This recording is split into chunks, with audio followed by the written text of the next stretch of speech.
Okay, so very good morning, Monday 23rd of April. Hope you all had a nice sunny weekend. We're just getting straight into things this morning. Obviously a bit of risk aversion seen across the board, and from my understanding, having missed the last few days of last week, a bit of a continuation of that theme that occurred on Friday. So dollar strength, rising US yields, stocks under pressure. Seems like inflation back on the agenda again. So we'll talk a little bit about that.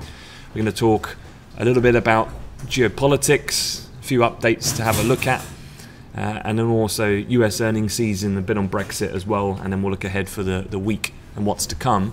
I'm not going to dwell too much on the charts as per usual. I'll hand over to Sam, so the charts are pretty clean at the moment, so Sam can take you through them from a more kind of technical perspective. But to give you an overview of what we're looking at here as we get underway for the week, and as you can see centre left, the DAX already under some concerted selling pressure, breaking the low that we had on Friday.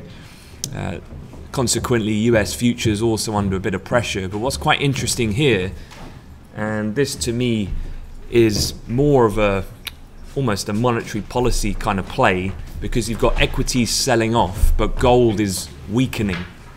So this isn't risk aversion, if you like, in a sense of, let's say, Trump tweeting the trade war kind of situation, or something to do with, I know, something like North Korea and missile testing.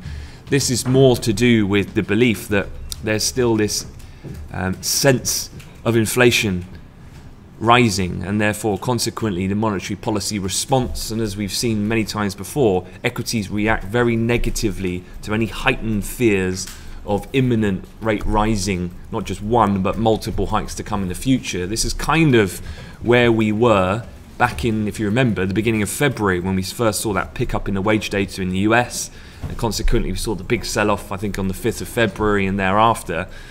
But we've kind of been sidetracked by Trump and trade wars and Russia and Syria. However, since that's now moved off, I'd say, top of the agenda, those situations have come off the boil slightly. The market's kind of moved back to the economics and consequently the monetary policy setting of the Fed. So first things first, this is a look at the dollar. The greenback has the best week since December amid inflation concerns. So this was looking at retrospective last week, and you can see here you've got to go all the way back to the peak that we saw kind of the second week of DEC. But certainly by far the biggest dollar movement that we've seen through 2018. So subsequently, cable, euro dollar pairing back a little bit.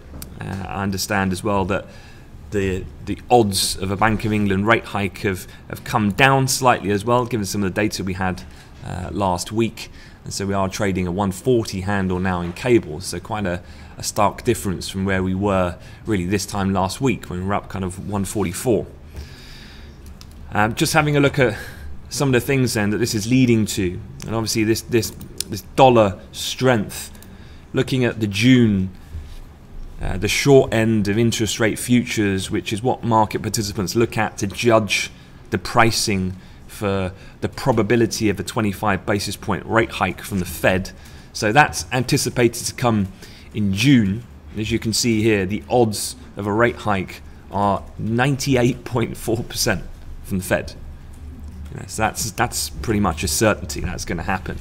What's interesting here then is a couple of comments that we've had. I don't know where they got this photo from. That's probably the worst photo I've ever seen. I'm sure he's not happy about that. But this is Fed's Williams speaking in Spanish press. And this was quite interesting because, as you saw,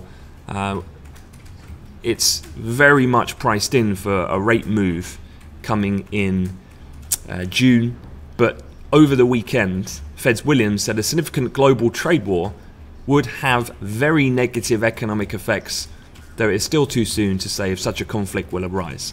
So a little bit cautious, but fairly even-handed. The reason why I point this out, because this is the Federal Reserve kind of hawk-dove spectrum, if you like, of the FOMC.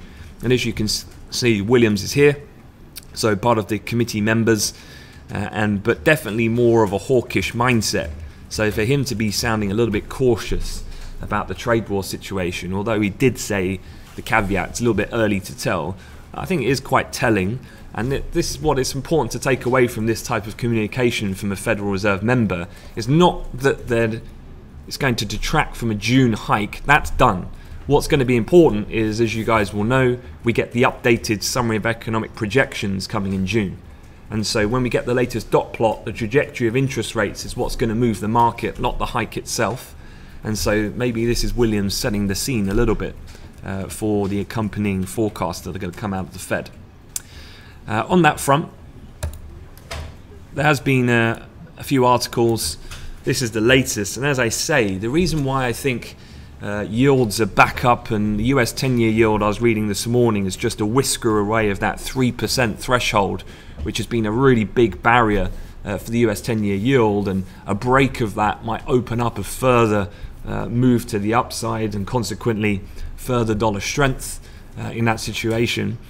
But as I said, this monetary policy return to the forefront of attention is because issues like this have de-escalated substantially. So now China's Commerce Ministry has welcomed the possibility of a visit by US Treasury Secretary Mnuchin for trade talks, a sign that the two economies are entering a negotiation phase after threats of tariffs from both sides. So as we were kind of looking at over the last couple of weeks, it has gone actually exactly the trade or the Trump tactic. You go in full force, heavy-handed, you set the kind of framework, if you like, and then you come back, you step back, you step back, you step back, and you end up getting the concession that you want, getting your political middle America on side, looking pretty forceful in the rhetoric. But then what actually materializes is a standard negotiation tactic. So again, it's difficult to criticize him too much, because in the end, net, if China does make a substantial concession, then he has got what he wanted, albeit he's playing a pretty dangerous game, but one that is paying dividend at the moment, you could say. So interested to see this kind of movement is happening. Moving elsewhere, a few other things to be aware of. And again, I'm just focusing purely on the news to start with. Sam will talk more about the charts for the week ahead. This was quite interesting because the blue bars that you can see are the active US rig count. So looking at oil specifically here, and you can see we kind of plateaued around the summer of last year. We pretty much went sideways all the way for the second half of 17. However, since 2018, we've continued to pick up. Now, part of this might be just global economic growth continues to overall pick up. We've also had the rebalancing in the market and so on and so forth, but production in the US just continues to remain fairly rampant. And at the weekend, or I should say on Friday evening, the Baker Hughes US rig count was up 5, so we're now at 820. And as you'll remember, over the period of the last 4 to 5 years, individual efficiency per rig has gone up substantially through the advancements of technology for the shale industry. And so you can be expecting production values to continue to soar well above 10.5 million, which again is above the likes of Saudi Arabia and Russia at the moment, and it will continue to be that way for the foreseeable future, it seems. So this, of course, would be bearish if you were looking at this number alone, if US output continues to go up. But at the weekend, do bear in mind we had some news flow coming out of Libya. Now, Libya, not one of the biggest oil producing nations, but they have managed to get their country's output over the last year back to nearly 1 million barrels per day. Don't forget, during the heat of the civil crisis in Libya back in 2011, their production fell to below 300,000. So they have, being exempt from the OPEC cuts that have been in play since the beginning of last year, managed to ramp up production. However, on Saturday, I think it was, Saturday afternoon, Libya's crude oil production was cut by, at the top end, 100,000 barrels per day after an attack on its export pipelines supplying Essaida oil terminal, which I believe is their largest. So something to just consider. And so far this morning, it seems oil, although negative, again, the dollar is on the front foot again, pressuring slightly, but we found a bit of a support around pivot and the 68 handle. So this might be something just grabbing just a little bit of attention this morning. Okay, a few other things. Can never go a weekend without a Brexit update. Although, as I say, I think this is lesser of significance at the moment, just given the timelines, and cable, if anything, under a bit of pressure. As you'll remember last week, I think what we've had is inflation falling faster than many might have considered, and that's kind of then bringing about questions on, do the Bank of England actually even need to hike come May? That's still, I'd say, the priced in expectation, but we've seen cable pull back substantially over the last couple of trading days, and we've just broken below the Asia Pacific low just as I'm speaking, so worth keeping an eye on any additional downside pressure, especially with the theme of dollar strength looking to continue at the moment. The point of this article and at the weekend was that May faces cabinet pressure over the Brexit union, in terms of the customs union I should say. So she's battling to avert a cabinet revolt amid fears from Eurosceptic Tories that she'll break her promise to take the UK out of the European Union's trade regime. So remember, this is because the current Conservative DUP stance is to exit the customs union, but May's inner circles think she could be forced to accept staying in because Parliament will reject her plan to withdraw it when the issue comes to vote in the House of Commons, according to one official. Remember, the House of Lords did vote overwhelmingly to stay in the customs union. So again, you can expect probably this to come back to the front pages of the national press in the coming days when the House vote. Other things to be aware of. This is on the kind of geopolitical scene, and obviously if you're an oil trader, you are very much still keeping a finger on the pulse of tensions between Saudi and Iran. Well, this seems to be the latest European power seeking to sway Trump on Iran's nuclear deal. This particularly being led by Macron, the French president, and Angela Merkel, expected to use separate official visits to Washington this week to urge Trump to stick with the accord that he's threatened to withdraw from the 12th of May. The point being here, if you kind of scan through the article, is that Trump has been looking to basically break off the sanctionings in respect for Iran, then to give up their nuclear ambitions. However, Europe's of a different mindset and to keep it enforced at this point. So the main point here, European partners, the major powers, have said that without the US there really isn't a deal. So this is something to just monitor, I guess, if you're in the energy markets, because I would say the US dropping any type of sanctioning on Iran could flare up an episode then of further tensions between, in the Gulf, Iran and Saudi. Okay, quick look at the week ahead. Starting off with the day, we've already had a couple of data points to be aware of, that being the various flash PMIs for April. So we've had France, the manufacturing number in line, services was a slight beat on expectations. We've had Germany come in, manufacturing was a beat, 58.1 against 57.6. And you've had services come in basically in line. The market's not really had too much of a move on the back of that, to be honest.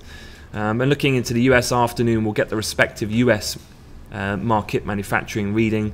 This isn't normally particularly market moving. It's the ISM one, which is usually more notorious for potentially impacting market prices. Existing home sales, again, I wouldn't be really looking for that to define movement for the rest of the session. I'd be saying more, let's see what the sentiment is when the US come in, given some of the additional equity weakness we've seen with this renewed focus on yields and inflation policy tightening and so forth.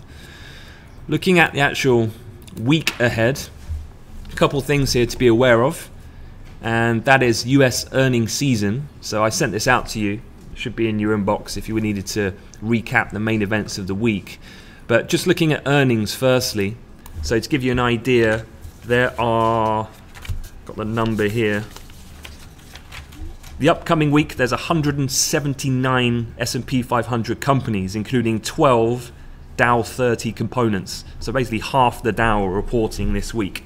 Now if you look at the calendar that we've done, I've put the main headline ones that are coming out. So you've got Alphabet, that will come after market today, so it's quite a big week for the tech sector. You've got Coca-Cola, Eli, United Tech, Caterpillar, which is often seen as a bellwether, and that did move index futures pre-market last earnings season. So their outlook is always very key for the kind of perception of the health of the global economy, because they give regional kind of continent breakdowns of their performance. Wednesday, Ford Motor, Boeing, AT&T, and then you've got things like Facebook. Thursday, Amazon, Microsoft, Intel, Conoco, and then Friday you've got ExxonMobil, Chevron, which kind of really wrap up the end of the major, bigger companies reporting. So quite a busy period. Had a question in the chat, where do I look to monitor US earnings? Well, I'm going to show you two places. Let me just see if I've got the right tabs up. This is FactSet. Now, if you wondered at Bloomberg, where do they get all their numbers? Where do Bloomberg get their data from? A predominant amount of Bloomberg data comes from FactSet. And Bloomberg's basically plugged into these guys, and these guys are the ones who are the statisticians, if you like. And so what you've got here is a full breakdown of earnings performance, and they look at everything. So a couple of interesting stats here. For Q1 2018, 17% of companies in the S&P have reported so far. As I said, this week is the most busiest. 80% of the S&P 500 companies that have reported have had a positive EPS surprise, and 72% have reported a positive sales surprise. So more often or not, they're exceeding expectations. Now, one thing you can see here in this chart is S&P 500 net profit margins have also been the highest that you can see, dating all the way back to the beginning of 2013. Now, a lot of this, of course, what's driving higher net profit margins is the reduction in the corporate tax rate due to the recently passed tax law. This is likely a significant factor, according to most analysts, as the lower tax rate has boosted earnings for companies in the index for that quarter. Another interesting stat though, and I think from a trading perspective, this is probably one of the most important things to be aware of, is that to date, the market is rewarding upside earning surprises less than average and punishing downside earning surprises less than average. What this means then, by the numbers, is that typically when a company exceeds expectations, the average price movement is a price increase of 0.1% 2 days before the earnings release through 2 days after the earnings. On an average, on a 5-year average, that move typically is more like 1.1%. This earnings season it's been 0.1. On the downside, the average move has been minus 0.9%, whereas on a 5-year average, the typical move is minus 2.4%. So what the numbers are telling you here is that earnings season in general has been coming out better than expected on EPS and revenues, en masse, chiefly buoyed as well by better net profit margins and expectations of the corporate tax cut kicking in, which has kind of then explained some of that optimism, if you like. But the main part is that with monetary policy tightening focus, with trade wars, with Russia and Syria, people are not focused on earnings, because whether they beat or miss, comparative to a 5-year average, the overall net effect on the market has been pretty much zero. So I think it's important to take these kind of things into context when you're trying to navigate and trade day to day. Philip, to answer your question, Bloomberg earnings calendar. This is how you guys can keep up to date with how to plan for the days ahead. So every day, what I would do at 4:30, the European cash close, I would look ahead. So you just basically select the calendar day, and you select the US, for example, and I would just go through and see who are the big companies reporting on that day, day by day, planning 1 day in advance. Therefore, you will never get caught off guard. Remember, almost half of the Dow Jones index are reporting, and typically a cluster of those will report on the same day, usually Wednesday or Thursday. And if it's, say, equivalent to 18-20% of the entire Dow index reporting at the same time, well, then you can expect probably a move in the index future. So just be aware of that as the week continues.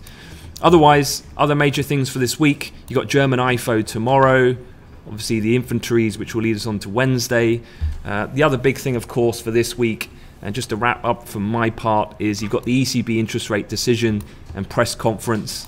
I have posted this. I think I put it in the chat room. If not, I'll do it again.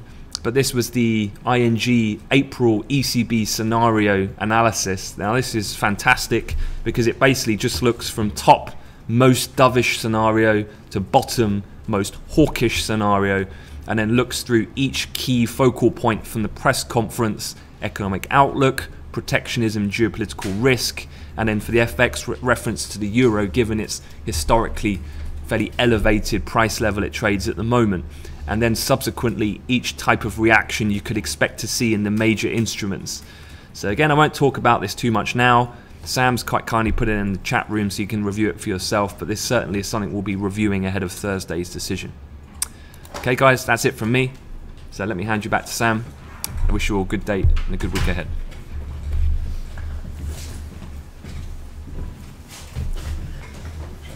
Good morning guys, hope everyone had a good weekend and enjoyed the sun as much as my face did yesterday playing football.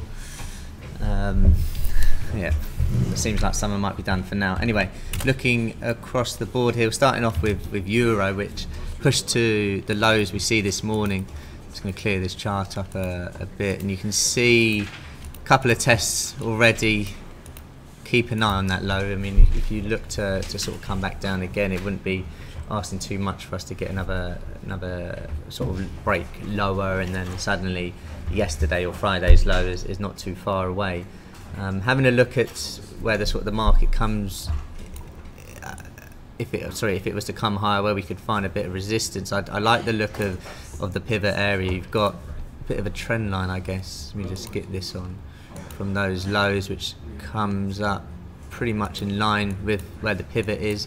You've also, if I was to put this onto a 15-minute chart, you've got some decent resistance from sort of Friday evening and afternoon. So this area around there, I quite like the look of the pivot. If all things were to stay the same, you know, downtrending market over the last few sessions, ideally looking to sell a bit higher up. If we were to break lower, I don't know how aggressive I would look to be. Maybe the classic on the lows of the day to target down to a Friday's low in S1. If we were to continue lower through there, where could we get to? S1 would be the next real area before we get the lows of the 6th, which you might now be able to see just behind my camera. So important area, the lows of the 5th and the 6th.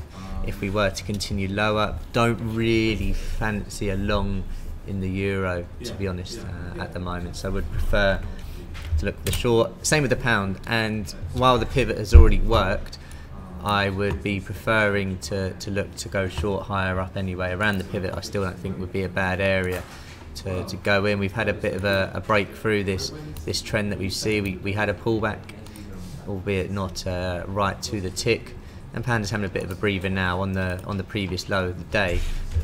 As mentioned, if we can push a bit higher up, you can see there just above the pivot, you've also got the resistance from Friday around sort of 5 PM. I think it's quite a nice area around here to get back into this market. You can see those levels that I was talking about, just a bit above, around there as well. And you could even, you know, once you get a test of this area, the pivot can be the first sort of target where you look to take some off before we get a push lower down. Where are we now in terms of the lows? If we were to get continuation, you can see we haven't been here for quite some time, but pretty much these levels from the 5th and the 6th, same as euro, are going to be the interesting ones, which mark up quite well with today's S1 and the 140 handle below. Further push of that, and you can see it sort of opens the door a bit, and we're suddenly looking at sort of middle of March levels as well. Aussie dollar and then dollar yen, just to wrap up the currency pairs that we sort of usually will look to trade here. So again, a bit of a push down, breaking those lows, and we're now back to the low of the morning session and Friday afternoon's low as well. So keep an eye on Aussie dollar there. Again, I would prefer for a retracement higher, but not the worst sort of trade in the world, to be looking to go short, targeting the low of the day. You can see where this move really started from today, where the sellers really took over on a break of 76.70, so that would be an area that I'd be half interested in. But while the pivot would have been, you know, pretty much ideal, having broken through that support on Friday, I'd still consider the pivot area as an opportunity to get in if not already in this market. Dollar yen, let's have a quick look. It's been pushing high. It's been a tricky one this morning because obviously you've got the dollar strength, which is, the dollar index is on the high of the day as we speak, but you've also had equities just coming down this morning, which sort of perhaps limited the upside for this pair. But we are now back above the R1, highest level we've been for quite some time. If we look at this on a longer time frame, you can see we have the low that we had on the morning of the afternoon of the 12th, not far away. But it has, for the last few weeks, it's been grinding higher, albeit with a pullback here and there. But just bear in mind, if you do get a lot of downside to equities, you could see the upside to this market just be limited a touch as well. Dollar CAD, we have a look as well, just on the high now, as well as the Canadian dollar comes under a bit of pressure. Moving over to equities, we start off with the DAX, which pushed lower quite dramatically not too long ago, about sort of half hour, and since then you can see we've looked to sort of pair a bit of that move already, and sitting on Friday afternoon's low as we speak. Bit more resistance to the upside, and you can see just how choppy the DAX has been recently, especially in the morning. So I'll just be a bit careful, as always, really trading the DAX anyway. The low that we made from the 17th, what's the date today, 23rd, so 6 days ago, Tuesdays, after sort of morning level support, has acted quite well there. I wouldn't necessarily be wanting to get involved in this market now. I think, the way the DAX moves, we could be back around the pivot very shortly, but this is a resistance level for the market anyway. S&P or US equities in general have just broken, well, around the sort of 8 AM, broke through their low, and are still relatively near those lows that we've made. S&P being 2668.5. I'd treat that level that we broke through at 8 AM a good area of resistance. You can see if we were to push high near the highs of the day, also still looks quite nice. I'd favour the downside for now. In the morning, looking to play the range trade, going with the recent trend of this market. Same for Nasdaq, you can see broke through that low. Dow Jones broke through that low as well. So if we can get retracements, I would fancy the range short from previous lows. But if we get too close to cash open, probably best to sit on the hands to see what happens. Obviously with earnings and whatnot, could see us drive a bit higher. Having a look over at gold, just near those lows. So the dollar obviously strengthened quite a lot, looking for a continuation of the Friday's move that we saw. Breakthrough of S1 and the low of the 9th not too far away. Again, for this market and the dollar in general, I would prefer to see a bit of retracement before looking to take this trade on, or actually a confirmed break and then look for the classic. I wouldn't be wanting to get too aggressive for gold here. With the dollar strength, just keep an eye on oil price, which has bounced really nicely off the pivot. Obviously, if that was to increase, it might see that another test of the pivot just makes that a bit weaker. So if in the trade, I know a couple of guys got long the pivot, which is absolutely fine. The trend is considerably still higher. But if we were to come down again, you can see 1, 2, 3. Could well be that we're actually now looking for that level to break. Key area of resistance that we broke through this morning, 68.29 on the futures, and then above that the highs of the day and Friday as well, matching up quite nicely with today's R1. If we were to get another test of that pivot and break through, this would probably be a trade that you would expect if we were to happen, quite later on. S1 marking up very well with yesterday or Friday's low, as you see. T-notes or bonds in general are obviously worth keeping an eye on. You can see if I put this on a daily chart, we've broken through that low that we had in February and March. So lowest we've been for quite some time. That in fact is the level there from the March. So broke through that, found good support. Resistance I should say, but just breaking through support now, so keep an eye on T-notes. The dollar still strengthening up 0.2%, which is the highest it's been for quite some time. So it'd be interesting, especially this today and well the week in general. Can we really get a confirmed break above 90 on the dollar index? If that's the case, I'd expect to see these dollar pairs come under a bit more pressure and the dollar to have another up week. And as Ant mentioned, that is obviously the highest or the best week we've had since December for the dollar. So I would look for that continuation of sort of the price action we saw on Friday. I wouldn't necessarily be looking to go against this trend as such, rather than wait for retracements to continue it, unless obviously something comes out headline news wise that can make you want to change your mind. I think go with the flow for now. Any questions, please do get them in the chat. There's bigger things coming later in the week as well, so don't feel like you have to jump in straight away this morning. But I'll catch up with you guys all later on.